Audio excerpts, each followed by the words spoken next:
grateful to Prime Minister Narendra Modi ji and also Home Minister Amit Shah ji and All India President Nadda ji. They have given an opportunity to me even after 75 years.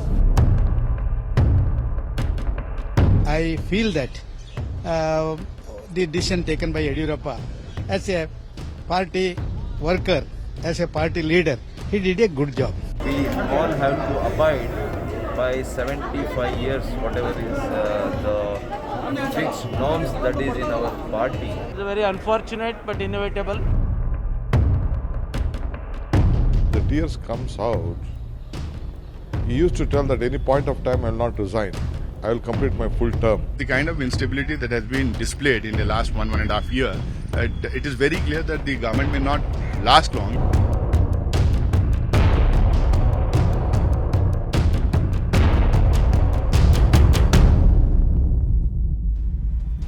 Hello everyone, you're watching News Epicenter with me, Maria Shakil. It is the end of an era in Karnataka as one of the BJP's biggest satraps, famous for being the party's comeback man in the uncharted territories of the south. 78-year-old B.S. Yediyurappa has resigned as the chief minister after a week-long suspense.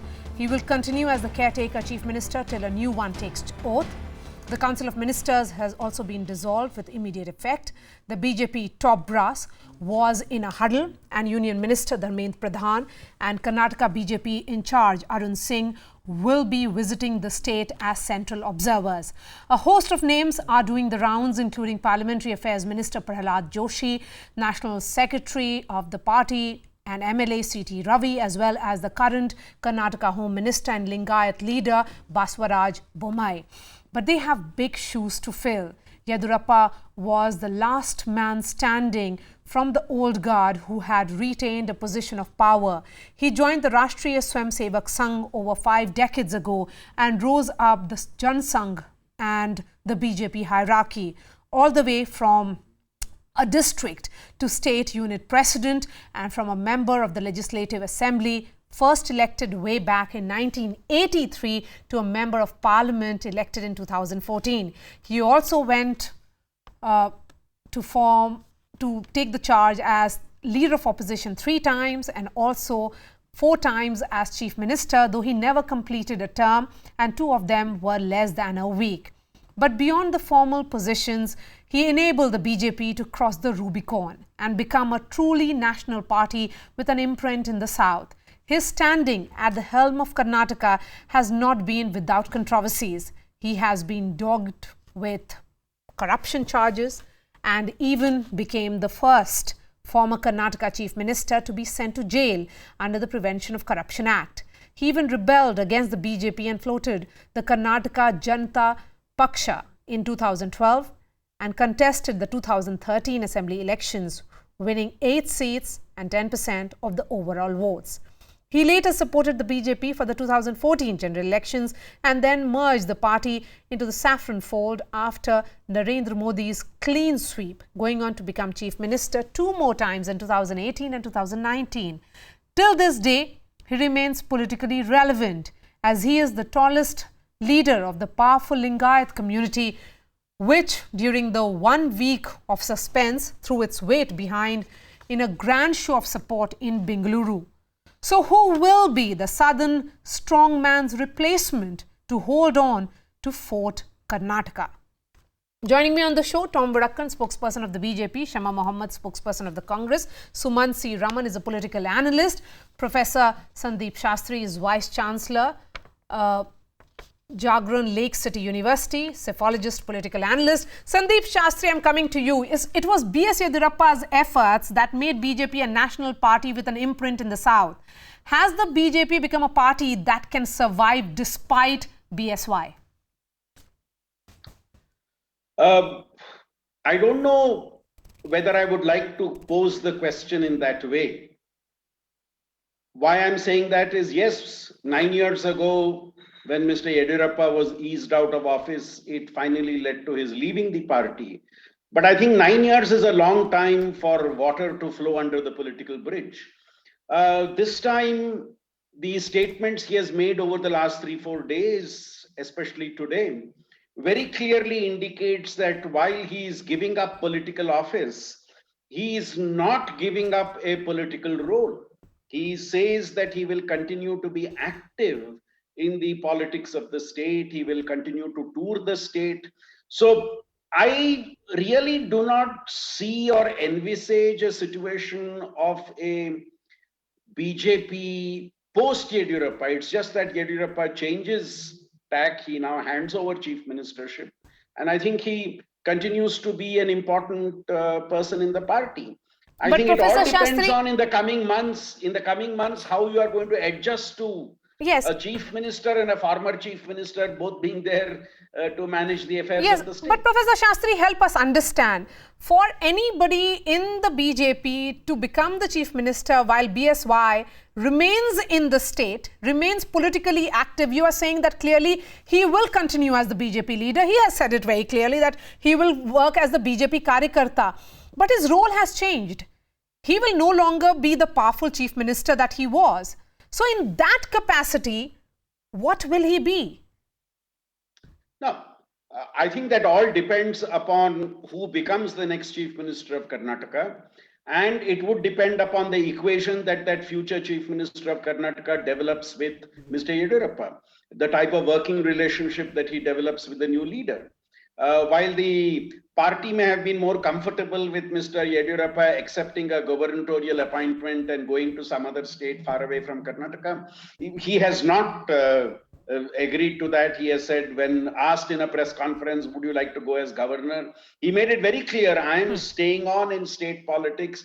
I am not relinquishing my role in politics. So it makes it much more complicated for the BJP, but Okay. not undoable for the BJP. Okay. It would all depend on the type of equations the new chief minister develops with him. Okay. And the way in which Mr. Yediyurappa's political interests are taken care of in the transition that's going to Okay. happen. Sumansi Raman, his exit wasn't really a spectacle, although it was tearful because it was an emotional exit.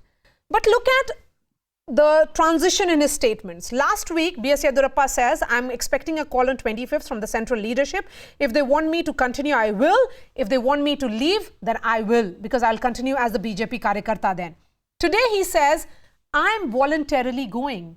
Why do you think he made that shift? No, I don't think, the shift may have been to save face, Maria, but it's very clear that he has been asked to go. Now, this is a little intriguing in the sense that, look, the high command culture that we were so strongly associating with the Congress is now clearly permeating the BJP as well. We saw it recently in Uttarakhand. Now we're seeing it in Karnataka. But I don't think this is as easy as some of the other smaller states may be. For one, the shadow, and it's a very, very long shadow Yes. of Mr. Yediyurappa, will continue to be cast on whoever takes office. Second, Mr. Yediyurappa, to the best of whatever we can discern, has not specifically anointed a candidate whom he would like to see as his successor. Now, that is really the issue. So whoever is actually going to be chosen as the successor is not necessarily BSY's candidate for the job, which means that equations will have to be built. Mr. Yediyurappa's interests will have to be protected. His sons would have to be given the due respect and regard and so on. And most importantly, how is the BJP going to balance the caste equations, the Lingayat issues, which we saw the group of Lingayat mutt heads and seers pledging their support to him just 2-3 days ago. So I see this as, I don't see this as something that is going to go extremely smoothly. Okay. Maybe in the near term, yes, because Mr. Yediyurappa has made very conciliatory noises and he has not spoken of rocking the boat at all. So I don't expect a big turmoil in the next month or two. But long term, how this will play out, considering the BJP is severely short of mass leaders of the caliber of Mr. Yediyurappa in the state. So it's not like replacing one mass leader with another. It's replacing one mass leader with a quote-unquote high command appointee. And that is where the problem is going to be. You have talked about factionalism in both the BJP and the Congress. We are seeing it play out in multiple states in both the cases. Tom Vadakan, come in on this. 2 years ago, when B.S. Yediyurappa engineered Operation Kamala, he was 76. So he had crossed that upper age cap of the BJP. He really did not make Karnataka BJP a force to reckon with either. That is a question that I'll be taking to the analysts in just a bit. But then why are we talking about the age cap today? That is not the only issue that is led to his exit. There are multiple backstories as is being discussed now. Maria, you're right. It's not just the age, After all, the age factor comes in. That is also one of the considerations that go into the whole issue. And they gave him time. He completed 2 years. He made an address to his constituents and to his party and to all of us. And he said he was very happy with the whole decision. And then he said he knows it was that he has to change. And that is a decision perhaps that he is part of that decision. It is not just as if he is outside that decision-making process. I'm telling you something which I don't think anybody would dare say that. He's part of the decision-making that has happened, and he was fully aware of it. It was only a question of timing, and he knows who his successor is going to be. So don't be surprised on that. Okay. And there's then no why shadow was the of entire exit so tearful? Well, it's a question of perception, I mean, if you look at it and say, well, he was looking sad, we are all politicians, we don't show our expressions on the face. And if you're looking pleased with what is happening, that's an indication of cover-up. He's just normal. He's a tall political leader of the BJP. We respect him. Okay. And he but will Mr. Tom continue to be Vadakan, will you respected. accept that you keep on telling the Congress, get your house in order, get your house in order. You do not have your house in order either in Uttarakhand or in Karnataka. Maria, let me draw your attention without being intervened by the Congress panelists. Will the Congress dare to remove a sitting chief minister? Can they try to do that with Amarinder? Can they try to do it with the Rajasthan chief minister? They dare not. Our structure is that way. We change people when the appropriate time, with them endorsing the decision. Okay. And it is not as if there will be Okay, so it's not the same. While this was being discussed, Shama, that BJP here has enough problems in their various state units as you have. Here is Tom Vadakan saying that here they can change chief minister without that chief minister questioning the central leadership. It doesn't happen with you all. You have a chief minister coming to Delhi multiple times. Captain Amrinder Singh did that. And also is the case of Rajasthan unit where, Sachin Pilot has a front, Ashok Gehlot has another group. Yeah, so let me just give my answer without the BJP panelist also interrupting me. In our party, we have something called democracy. A chief minister stands for election, his name is there, and the MLAs elect him. That's how it happens. Now, in their party, today Tom Vadakan said on live television that they're autocratic. MLAs, we don't care about who they are. We don't care anything else. Myself, Modi and Amit Shah will decide who will be the chief minister of a state. And that's what he's mentioned on the live television. The other thing which he says that age, of course, is one factor. But see, we want to know when a sitting chief minister is removed, there has to be reasons for that. It's age, he says, one factor, or is it corruption? Now, if it's age, then I want to ask him, he's from the state of Kerala. How was E. Sridharan made the chief minister candidate from Kerala? He is 89 years old. So they can't have different norms for different states. So this is clearly understood that this is the decision taken by the top, where they used Mr. Yediyurappa. And when the use is over, like toilet paper, they just throw it. Now let's look at this. Modi says, na khaunga, na khane dunga. They knew exactly what Yediyurappa is. In 2008, Operation Lotus. Then he goes out in 2011 because he was convicted and went to jail. 2 people have gone to jail from their party. Of course, the present sitting home minister and now Mr. Yediyurappa. Yediyurappa clearly went for illegally denotifying government land, and that was in 2011. Of course, we also know that he was indicted for the mining scandal. Now, what happens is he comes back to the party in 2014. In 2018, I want to know why Modi was fighting an election under Yediyurappa when he clearly was convicted. He clearly told that we can't do with the Reddy brothers when Reddy brothers were also embroiled in a lot of mine scandal. But Yediyurappa comes out and says, you know what, I cannot do with it. They knew that he was corrupt, but they fought under him because they wanted to win the election. And this election, which they did not win, we formed the government. In 2019, again, Operation Lotus, an illegal government is at the helm right now, an illegal government of Yediyurappa. So they wanted to win it by hook or crook, and they got the help of Mr. Ranjan Gogoi at that point of time.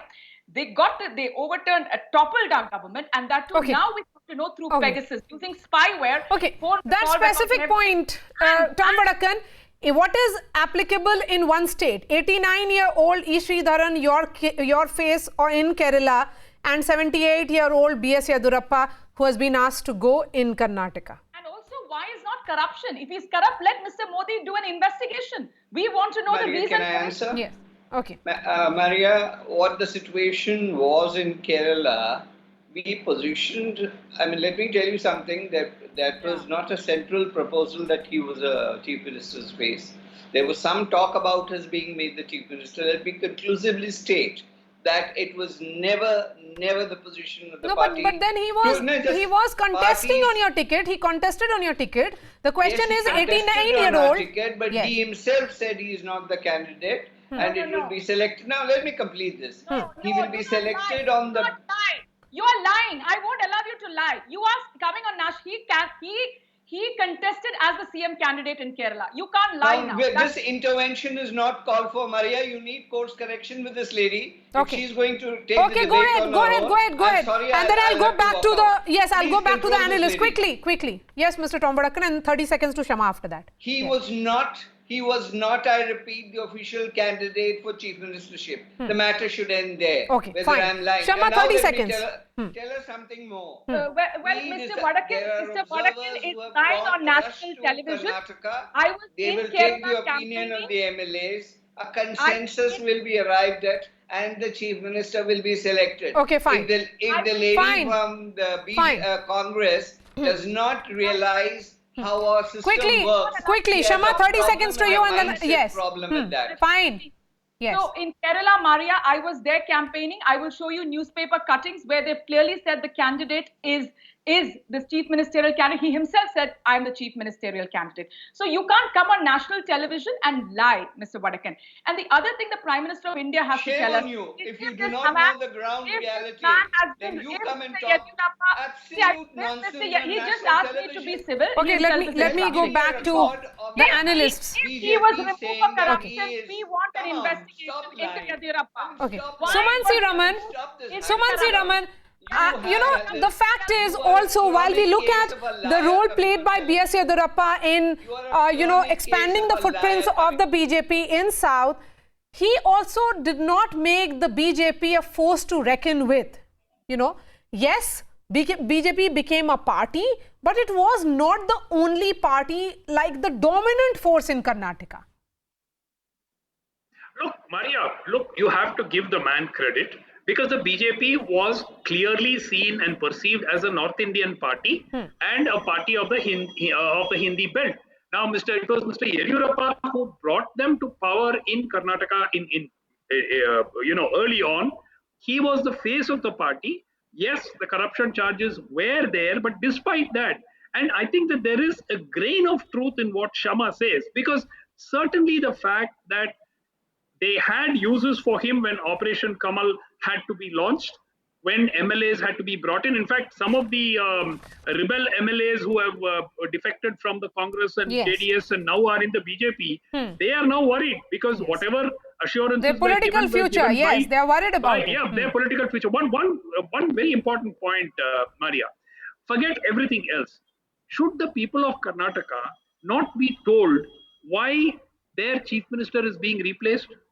So far, what is the official version? There is no official version. Mr. Yediyurappa has certainly not given an official version. None of the others have actually said he is being replaced because of factionalism, because of corruption charges, because of age.